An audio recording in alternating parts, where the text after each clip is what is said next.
मदिरा का पान करके भी लोग व्यासपीठ पर बैठ जाते हैं। कुछ लोग मैंने देखा है कि उन्हें यही नहीं पता कि हम कथा पंडाल में जा रहे शराब पी करके नाचते हैं।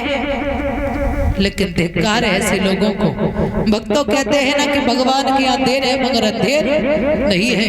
परमात्मा देखता तो सब है, मगर जब तुम्हारे पाप का घड़ा भर जाएगा तब अंत में एक दिन वो होगा जब फूटा, और जब फूटेगा तो दुनिया से जाना पड़ेगा।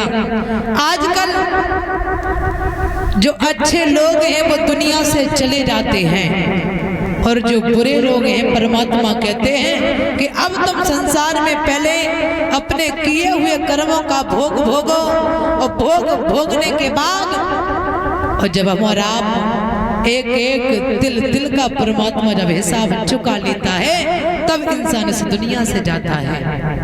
अंत समय आपने देखा होगा आजकल लोगों का कहीं एक्सीडेंट होता है, कई लोगों के मुंह में कैंसर होता है, थोड़ी सी बीमारी हुई, बीमारी का बहाना करके मौत हमारे आपके जीवन में आ जाती है, चले जाती है। इसीलिए मेरा तो कहना है इस जिंदगी का कोई भरोसा नहीं है कि कब हमें आपको छोड़ करके चली जाए।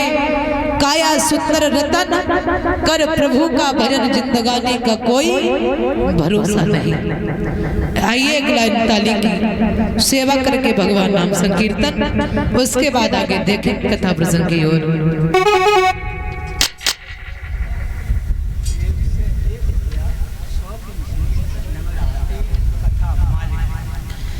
और इसी बीच में श्रीमान शौकीर सिंह यादव जी नंगला अति से 101 रुपया देकर सम्मान करते हैं। कथा मालिक कामना करेंगे भगवान से सुख शांति मिलती रहे, आगे बढ़ती रहे।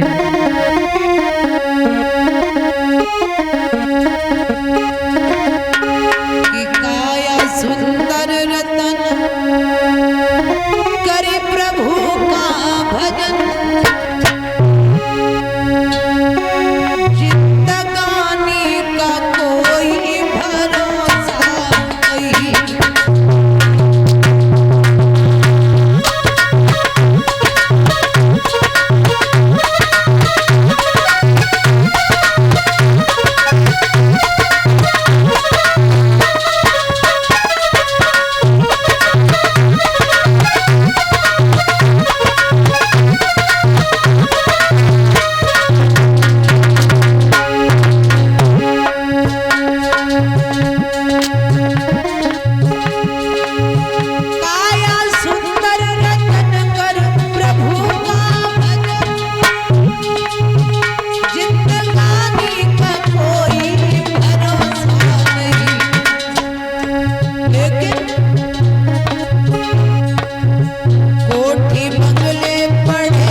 परीक्षित महाराज कहाँ चल रही कथा?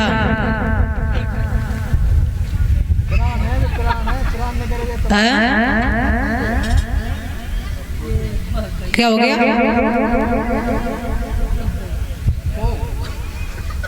आज भूलेगा अच्छा, हमारे परीक्षित जी के लिए जोरदार ताली बजाएंगे। कोई बात नहीं, आज लास्ट दिन है। परीक्षित जी सोच रहे कल पूड़ी कैसे खाएं, इतनी गर्मी है, इसलिए थोड़ा ध्यान भटक गया। वैसे परीक्षित जी को याद रहता है कि कथा कहाँ चल रही है। हाँ, अब बाड़ा में भागवत चल रही थी, तब हम पूछते थे परीक्षित जी कथा कहाँ चल रही? कहने लगे बिटिया हमें नहीं मालूम, भैंसिया के ऊपर घाम आए गई। बोलिए भक्त वत्सल भगवान की। बहुत सुंदर भाव है यहाँ के लोगों का, सभी ग्रामवासियों का, माता बहनों का, जो बहुत अच्छे ढंग से कथा को श्रवण करती है। याद रखना भक्तों,